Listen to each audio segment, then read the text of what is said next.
I've been trying not to buy records lately.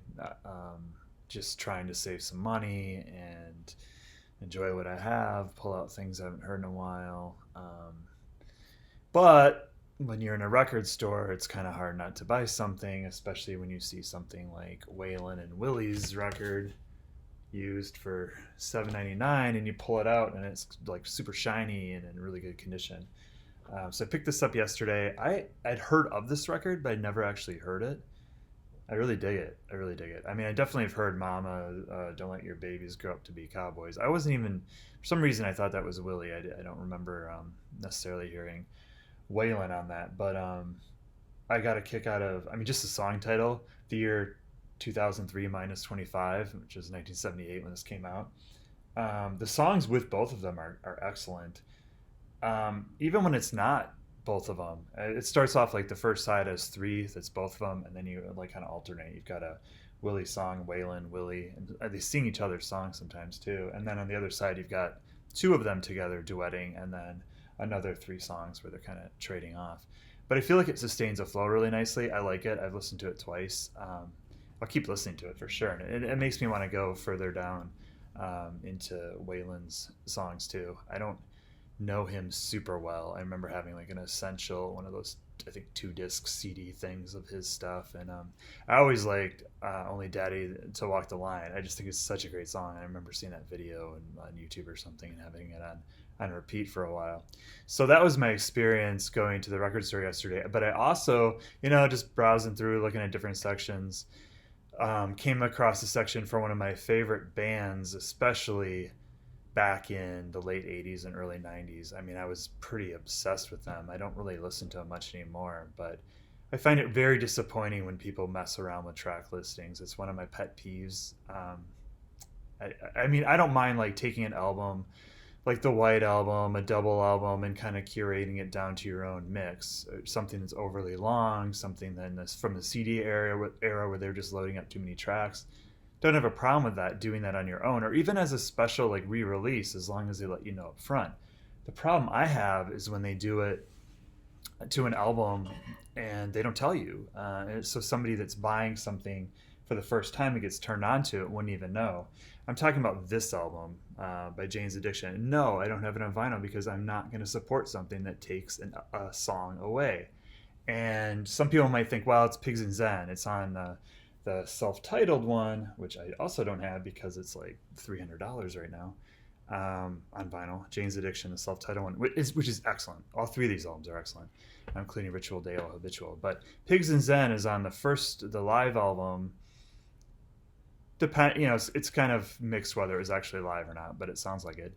And it's just a great album, regardless of whether the applause is added or if it was done in the studio or what the circumstances were. And it's the same song though. Pigs and Zen is on that album, and it's on their major label debut, which I just showed you, the two women with their hair on fire. Nothing Shocking, which is my favorite album, and an absolutely excellent album by Jane's Addiction. And Jane's Addiction, I feel like don't get quite. They seem to be lost to a certain time and era. Like if you were, I guess the age I was, if you're late high school or early college and Nothing Shocking comes out and Ritual, Dale, Habitual, it like was mind blowing because it took kind of the alternative college rock independent stuff that a lot of us have been listening to and fused it with like Rolling Stones or even Guns N' Roses. It had like this edge to it, but it was super cool and still very artsy. It was edgy. Perry Farrell's this very provocative singer. Their shows could feel dangerous. The albums could feel dangerous. Very sexualized in some ways, very dark, LA, seedy underbelly of LA, but also very beautiful too. I mean, there's songs like "I Would for You" off that first album that are just absolutely incredible, just beautiful. And same thing with like something like "Summertime Rolls." I mean, every album has that. But taking Pigs and Zen off of Nothing Shocking is like pick your favorite closer of a song of a record and take it off. I mean, not even your favorite closer, just a song that is so much part of that. And I was thinking about this because I was in the record store and I picked up Nothing Shocking and looked at it and I'm like, yep, Pigs and Zen is still gone. And they close it with "Thank You Boys," which is like, if you're gonna have a throwaway song, that's gonna be the one. It's just this weird little interlude. "Thank you, boys," kind of little jazzy thing. I mean, yeah, if you're trying to save space on a record, that's not going to really add up to much. The whole song, "Thank You Boys," might be like, I don't know, 30 seconds maybe, if that, 15 seconds.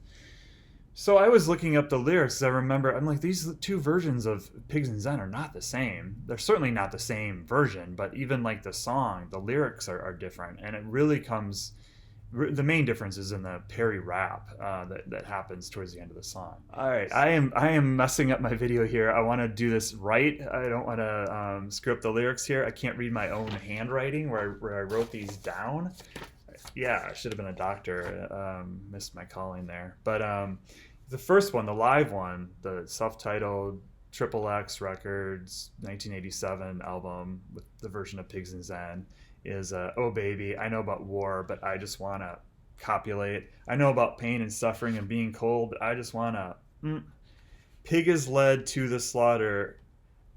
This is the price some say for a simple life, or some pay for a simple life.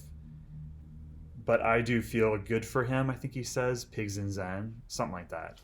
But "Oh Baby, I know about war." I mean, people know this. If you're a Jane's Addiction fan, you sing right along with what I just said. Okay, so that's the first one. And then he revises quite a bit for the second one. On "Nothing Shocking," it begins, "Yeah, so roses are red. I made up the rest. If you've got some big fucking secret, then why don't you sing me something? I'm in the midst of a trauma. Leave a message, I'll call you back. Leave it by the bed. Some people should die, but that's just unconscious knowledge. Because the bigger you get, the wider you spread. You gotta depend on me now. Your vision is dead. The more your dream is dead," and then he screams, "visions, they get sucked from my eye like an eagle's claw. Pig, pig, papa, pig." And then the album ends. You could look at that as being a commentary on being on a major label. You know, especially the line, "The bigger you get, the wider you spread. You got to depend on me now. Your vision is dead. And the more your dream is dead." At least that's the way I see it now. I didn't see it for all these years listening to it, but that just irritates me that they would take a 45-minute record, trim a song off of it, rather than, I mean, I'd take shoving all those songs on one record over that, but I prefer to do what they did for Ritual de l'Official, which is a really nice pressing. This one, the third album, I don't even consider those last Jane's Addiction records. I remember when I had CDs, I would take it out. I had them, but I would take them and I'd put them away somewhere else, because I didn't want them like on the shelf next to those three classic records, because I liked them so much. But Ritual split the sides into it's two records. And the nice thing about it is, if you remember from the CD, it starts off with "Stop" and "No One's Leaving" and "Ain't No Right," "Been Caught Stealing." It's got all these kind of like funky rock songs, that sort of Chili Peppers influence. You can see why Dave Navarro later joined them for a record. But the second side is absolutely gorgeous, and so here is the second disc. Starts off with "3 Days," which is probably my favorite song. I'm trying to remember the track listing. Then She Did, of course, and "Classic Girl." So it really sustains a mood nicely if you just want to play a second disc, right? Anyway, they did a really nice job for the third record, Ritual de l'Habitual. I do not for the life of me understand why you would trim a song off of a record that is classic as Nothing Shocking. So rant over. Jane's Addiction is a great band. Definitely worth revisiting. Forget about Perry Farrell now if he annoys you. They're out there touring. I've heard the shows are really good, although I think Dave Navarro's not part of it. Eric Avery's back. It's like they can't seem to win and get everybody back on track. But those three albums are sort of a capsule in time: 1987, 1988, 1990. Started Lollapalooza. Their last show was on the Lollapalooza tour, their last tour, really. I saw them in 1990 at a small place in Milwaukee, Eagles Ballroom. It was incredible. And I met so many people over the years that became friends that were at that show. I didn't know at the time. But anyway, that's my rant. But I'm really glad I have Willie. I'm glad I have the Jane's Addiction memories. Someday I'm going to buy that $200, $300 version of the first record. And someday, hopefully, Nothing Shocking will come out in a proper format. Thanks, everyone. And yeah, Mazzy loves you.